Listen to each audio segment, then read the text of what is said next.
Thanks be to God.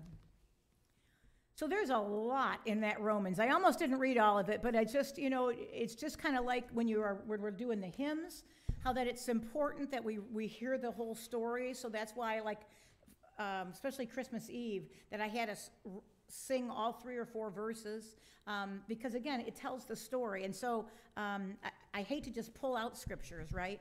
Some people do that, right? It's called proof texting. When you have a point you want to make, and so you just take out like a couple words or one sentence completely out of context from the Bible, and you say, see, here's what the Lord says, right? That's proof texting. That's like pulling things out of context.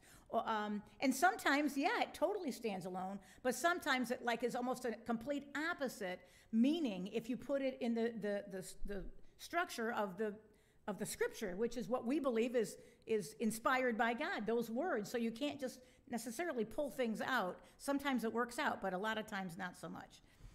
So there's a lot in Romans 12. So again, I really encourage you. I don't know if you had any New Year's resolutions type things, but if one of them was spiritual practices, maybe that's one of them. I'm just suggesting is taking some time, look at a scripture, look at it again the next day, like Romans 12. You heard it. It's not crazy long, but it's not crazy short. There's a lot in there. And maybe every day this week, read through Romans and just see what words, what phrases jump out at you, because each time you read it, you will get something different, I'm guessing. So the whole concept of hospitality, I am not very hospitable. I am and I'm not. So last night we had our Disney party. So in November, my sister and her husband, and then my niece and my niece in-law, and people went, and we kind of met there. So I said, hey, let's have a Disney party. Let's all make food from the parks, and then we can all watch our Google Drives, because we have ours and then they had theirs, that we could share pictures, and people could wear like whatever sweatshirts they bought or whatever. And so I got a pretty okay response, kind of lukewarm, but I think everybody was super busy because I gave them like 6 dates, and there was like 1 date that everybody was in town. So then I texted back to these are my family members, but I said, great, it looks like this day is going to be working. My house is still really trashed because of all of our medical equipment is still sitting around and all this extra stuff. So is there anybody who'd be interested in hosting it? I'll bring extra food or whatever, anybody. And so our niece, Hannah, and my nephew, Andy, they said, yeah, they would host it. So we went there last night and had a very nice time. But I had to laugh as I was like just kind of going over things last night. I thought, boy, talk about not practicing what you preached. And you'll see kind of why as I talk today about what are the things that hold us back from being hospitable. And one of those things, unfortunately, is pride. And I had to really work on that last night as I was looking through this, that was why. That was why. This is my family members. There was space to sit, but our house just is not great looking. And there's just a lot of stuff everywhere just from, whenever, August, just shoving things. So anyway, so this has hit home to me today, and I hope that maybe it is to you as well. And again, it's not necessarily even for people who own a home. So you're thinking, well, maybe I don't have a house or whatever. It doesn't matter, right? You can still practice hospitality in every place that you go. So let's look and first see why hospitality. Well, again, it's commanded, as I told Ryan. Romans 12, 9 through 13, again, love must be sincere. Honor one another above yourselves, which automatically there's a hospitality component to that, right? But then in verse 13, share with God's people who are in need, practice hospitality. And then we see in 1 Timothy 3, they talk about elders and pastors. Here is a trustworthy saying, if anyone sets his heart on being an overseer, he desires a noble task. Now the overseer must be above reproach, the husband of but one wife, temperate, self-controlled, respectable, hospitable, able to teach. And then there's even a thing in 1 Timothy talking about widows. And again, there's very specific criteria. She has to be over 60. If she wants to be on this list of widows, she has to have been faithful to her husband, well known for her good deeds, showing hospitality washing the feet of the saints, helping those in trouble. And again, this list was so specific that you would not get financial help unless you met those criteria. So it wasn't just that you're a widow and you were over 60, but that you also did these things, right? That you served other people, that you did practice hospitality yourself. So it was that important that it was one of the rules, if you will, in order to get any compensation from the widow's fund. And then even in the Old Testament, and many times we see it, but especially in Leviticus 19:33, when an alien or stranger lives with you in your land, do not mistreat him. The alien or stranger living with you must be treated as one of your native born. Love him as yourself, for you were aliens in Egypt. I am the Lord your God. So again, in the Old Testament, hospitality was expected. Nowadays, we go somewhere, right? And usually it's, well, let's see if there's a cheap hotel, or do I have points at the hotel, or maybe an Airbnb, right? Or if we know somebody, we'll say, hey, I'm coming into town. You know, I'll be in Chicago this week. Can I hang out at your place? Can I stay at your place for a couple days, right? But back in the Old Testament, travelers would arrive in town, come into the square, kind of usually at the end of the day, by the time they would get there, and then the expectation was that someone would invite them into their home. Someone. It's a town they'd never been at, so that implies that it would be a stranger. And it was an expectation. And it wasn't something that, was like, oh, that's kind of gutsy of them to expect. No, that's what everybody did. And then when you were at your own town, and you were at the market, or you would just go in the end of the day to see, and yes, here comes some travelers, come on over to my place. Because again, there weren't as many inns or anything like that, right, back then. So it's a very important command. Jesus tells his disciples to rely on the hospitality of others, right? When he sends them out for the first time. He doesn't say, oh yeah, I've got points at the Holiday Inn. He says, no, go on out, and I'm sure that people will take care of you, because that was the expectation back then. So why else do we do this? Okay, that was an expectation in the Bible. It's a command, but it also develops community. This is one of those one another commands, right, that teach us how we need to treat each other as the church. For example, Acts 2:46 and 47. Every day they continued to meet together in the temple courts. They broke bread, the new Christian converts, or the new Christian community, I should say. They broke bread in their homes and ate together with glad and sincere hearts, praising God and enjoying the favor of all the people. And the Lord added to their number daily those who were being saved. What better way to show that we are Christians? What better way to embody Christ's life than showing hospitality? And then hospitality is a witness to the world. John 13:35, by this, everyone will know that you are my disciples if you love one another. If you love one another. So we are called not just to be hospitable to Christians, but to strangers, people that are very different from us, because that's how they can experience God's love. And then I also wanted to make sure to include the story of when the Lord came to visit Abraham, because this kind of moves on for us further. Genesis 18:1-8. The Lord appeared again to Abraham while he was camped near the oak grove belonging to Mamre.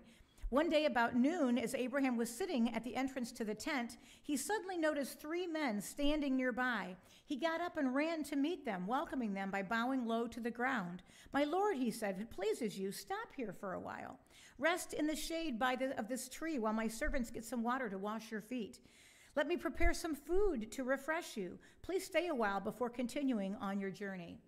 So again, Abraham isn't waiting to see, oh man, those people are going to come over here. I know they are. I'm going to kind of look the other way. I know they're going to ask probably for some food or something. I'm going to have to, right? He doesn't. He goes out of his way to offer. All right, they said, do as you have said. So Abraham ran back to the tent and said to Sarah, quick, get 3 measures of your best flour and bake some bread.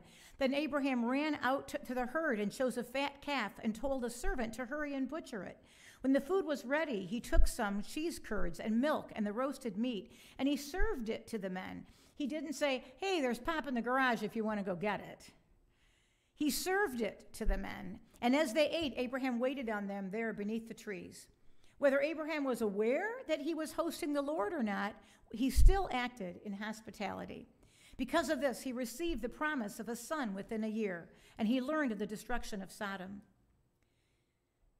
So Jesus promises himself also that if we are hospitable, to the very least, we're being hospitable to him, right? If you are feeding another person, you are feeding me. If you are welcoming the stranger, you are welcoming me.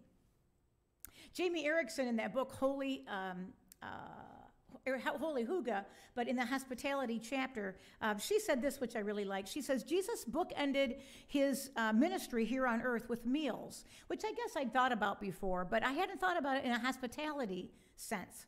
Jesus bookended his ministry here on earth with meals, perhaps because he knew discipleship happens around a table.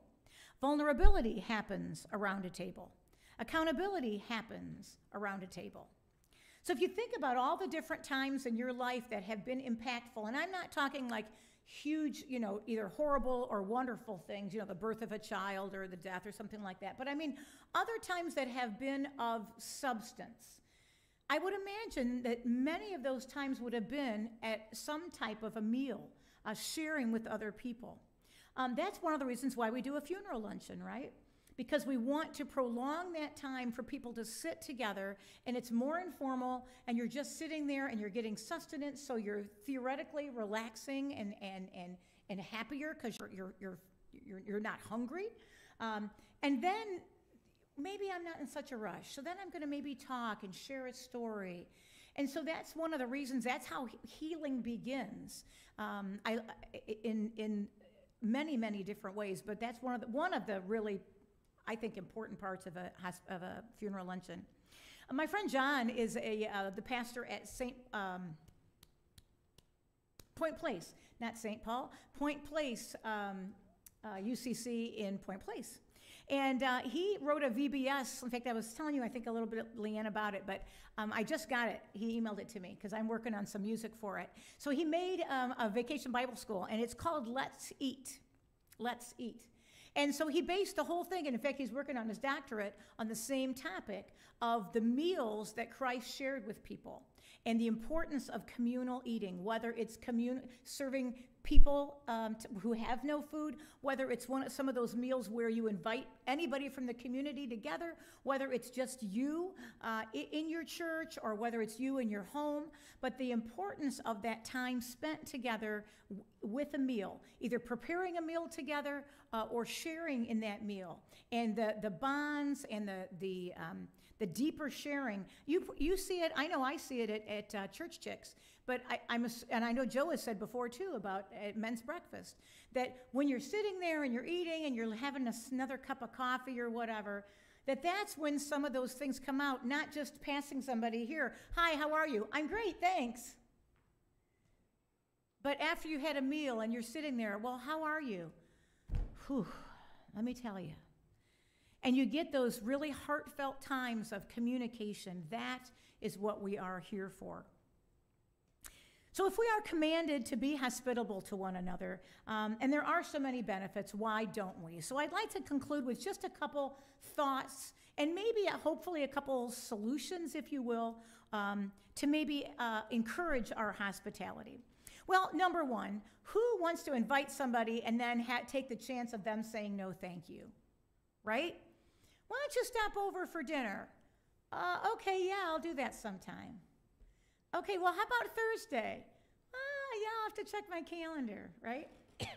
So we think, oh my gosh, they think I'm a horrible cook. They don't want to come to my house, right? Or maybe I'm not that important to them that whatever they have on their calendar, they're going to do instead of coming to my house for my invitation. And how many times do we do that? I know I am guilty of that, and I'm guessing most of us are. Hey, we should get together sometime. I have a friend,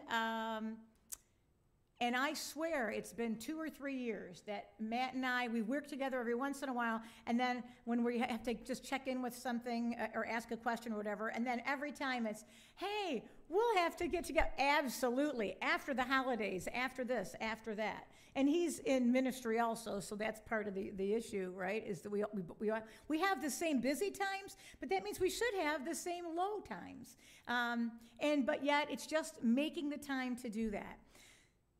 So why do we not do that? Just being too busy, obviously, would be one thing, right? Threat of rejection, which I wonder if they say no. What about hospitality taking hard work?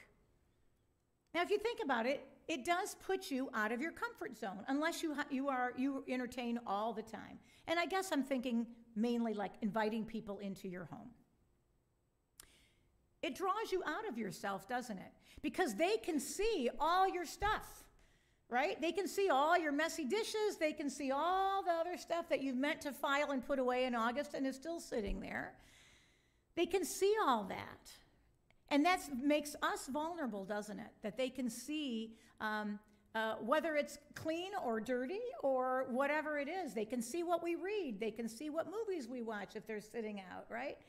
And that should be maybe a warning sign to us to if that is the issue, to go, maybe I need to be looking at what I'm reading and watching, right? If I am anxious or worried about people looking to see what I have around my house. I mean, that's something that you should probably ask yourself. I maybe should ask myself. I don't know, but that's usually not it. For me, it's just I've got dirty dishes in the sink. But, we need to kind of look at that. Why is that? What's my lifestyle that maybe would make me not want to invite people in? So that's just something to kind of think about. But hospitality takes a lot of work, right? It's often inconvenient. It can ruin your plans, right? It kind of invades your privacy. You might not even like it because you're so worried about making sure everything's okay that you really never have a good time. Again, kind of thinking like Mary and Martha, right? Of which are you? Are you sitting there and just not worrying about this? I'm just going to focus on this person that's here right now and give them my loving attention. Or am I going to be constantly running around? And that's usually me. I'm usually the one that's like, well, while you're all sitting here, I'll go quick do dishes. And I'm trying to be nice, like, oh, I don't want you guys then to have to do dishes later or you to leave. But then sometimes I think, oh, but I'm missing out on those connections. Or maybe I think they're not important because I'm in the kitchen doing dishes while everybody else is sitting and chatting. Romans 12:13 said we should be constant or persistent in our practice of hospitality. And Hebrews says the same thing, but in a negative, don't neglect hospitality. So I love this quote by John Piper. He says, the physical force of gravity pulls everything to the center of the earth, right? We all would agree with that, right? The physical force of gravity pulls everything to the center of the earth. In order to break free from earth-centered life, thousands and thousands of pounds of energy have to push the space shuttle, for example, away from the center, right? Thousands of pounds have to push that space shuttle away from the Earth's gravity. There is also a psychological force of gravity that constantly pulls our thoughts and affections and physical actions inward toward the center of our own selves and our own homes, right? And sometimes that's okay. Who doesn't? I mean, that's wonderful that we have a home that we love and that we feel comfortable and safe and that we want to go to. But then sometimes, again, that automatically then goes, well, what do I want to do? Well, what makes me feel good right now? And then we just get sucked in. So John Piper says this, therefore, the most natural thing in the world is to neglect hospitality. It is the path of least resistance. All we have to do is yield to the natural gravity of our self-centered life, and the result will be a life so full of self that there is no room for hospitality. We will forget about it, and we will neglect it. So the Bible bluntly says, stop that. Build a launching pad. Fill up your boosters and blast out of your self-oriented routine. Stop neglecting hospitality. Practice hospitality. And I love that image because I really do think that that's how a lot of us will just do it. Whether we're an introvert, I mean, I'm an introvert by nature, and I can be an extrovert, and many people that are extroverts, but even the extroverts, I think sometimes will also have that tendency to just, well, maybe instead of going out this way of, wait a minute, how can I share God's love? There's a book sort of about this called Open Heart, Open Home by Karen Burton Manns. And she has this story. She says, one morning, I decided to read a novel instead of doing the housework. And of course, a person from church stopped by. The place was a mess. Dishes in the sink, toys everywhere, last night's newspaper all over the floor, literally. She said, as I went through the door, I could hear my father's voice saying, hospitality comes before pride. Easy enough to say when the place is tidy. But she said she swallowed her pride and let the person in from church. After they came in and sat down, her friend said, or this church friend said, I used to think you were perfect, but now I think we can be friends. At the end of that chapter, she suggests that we should write down all the reasons that we do not practice hospitality. And again, if you think about that she had this image to maintain. And then when the church friend came in, she's like, oh, so you're not so perfect. You've got dirty dishes just like I do in the sink.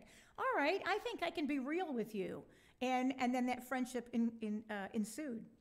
But she says at the end of this, excuse me, in this book, Open Heart, Open Home, she says, suggests that we all write down all the reasons that we do not practice hospitality and then put a P right behind the ones that are because of, what would the P stand for? Pride. Pride. Pride. Mike Wilkins, another pastor, offers this distinction between entertaining and hospitality. He says, entertaining people is showing off your house and your cooking abilities, potentially. Hospitality is opening your house to them. Entertaining really centers on self and begs compliments. Hospitality centers on the other and on God. So ask yourself, is my goal to entertain or to help others enter into communion with Christ? And so that's how we are getting to this from this Hygge perspective, right? That's why we want to be able to create these spaces, and they don't have to be perfect spaces, but these spaces in our homes, in our churches, that we can show the love of Christ, that we can be ready for that. So how are some nuts and bolts ways? Okay, so your out might be to take someone to lunch or coffee, right? Then you don't have to invite them in. If it's a work friend, we could just do that, right? Invite them out for coffee and pay for it, or take them out to lunch. Or maybe have a default meal plan. Again, whether you are, a married couple or whether you live alone or whatever, you still could have this, right? The first thing I thought of about like a default meal plan was Costco lasagna. So one time Haley, for when we were ill, one of our things, who knows which one, Haley had brought a thing of Costco lasagna, and it was so good, and we froze it, and then it was like, oh, okay, man, I can't make dinner tonight. There it was, I have a chicken and rice dish that many of you probably have had because I make it almost every time when I sign up for a meal train because most people seem to like it. It's pretty easy. It freezes well, all those different things. So find whatever that is that's your go-to and just have it ready so that you can say to somebody, hey, you seem kind of down today at church, or, oh, I know you're having some issues. Come on over for lunch. And that it's not a big deal. And even if you're just opening up a can of soup, it doesn't matter, right? We know, again, another reason is busyness. And there's not a lot that we can do about that except to make it a priority, right? I mean, realistically, I don't know what else to do about that one. You may have to schedule your hospitality. Again, maybe it's a Sunday lunch. But hospitality should become a lifestyle. And so maybe you need to just pencil that in. Okay, Monday morning, I'm gonna contact somebody. I don't know who. Maybe somebody at work, or figure something out. And then just put it on your calendar. And then, hopefully, eventually, it just becomes second nature, that you see somebody who just looks like they're down or maybe needs some help or doesn't have food. Or you see somebody, again, that's at the food pantry and, that you take food over. So I don't know, however it is that God is calling you to answer this call of hospitality, it's going to be probably different for each and every one of us. And again, just the one word or a little saying I found was presence before perfection. And again, it caught my eye because of the presence thing, right? Thinking about that at Christmas time. But your presence before perfection, it doesn't matter what kind of cook you are. It doesn't matter if you take somebody out to McDonald's at lunchtime. It doesn't matter. It's your presence that counts and your listening ear. Practice hospitality. We're commanded to practice it, and it leads to community, and it leads to the type of community that God desires us to have, because then what happens? It leads people to Christ. So remember, again, try to think about that as why is it that I've been fighting hospitality? And is it pride? And what can we do about that? So invite someone into your home this week or take somebody out. And again, maybe it's even you forget about it on Saturday, and Saturday you go, oh man, pastor's going to ask about this on Sunday. So Saturday night before you go to bed, just kick the toys or whatever into a closet, shut the door, right? Put a towel over the sink, and then come to church on Sunday and invite somebody next Sunday if you didn't this week. But be open to everybody. One thing I didn't talk about with the kids today is Martin Luther King Jr. Day tomorrow. Again, an important day for us all to remember. Just an incredible man with an incredible vision of all of us together showing hospitality at the table. So I'd like to conclude my sermon today with this video. Let justice roll on like a river. Let righteousness be like a mighty stream. May the dividing wall of injustice fall, so we may all sit together at a common table. May the all-powerful word of God that never returns void accomplish his will of peace and equality, so we may all sit together at a common table. May each one of us practice humility and remember God created all people the same. May we turn away from discord and hate, so we may all sit together at a common table. May we stand hard against injustice, sow seeds of trust, service, and hope, and above all, love God and our neighbor, so we may all sit together at a common table. Lord, may every valley be exalted, and every hill and mountain be made low. May the uneven be made straight, the rough places made smooth, so we may all sit together at a common table. Amen.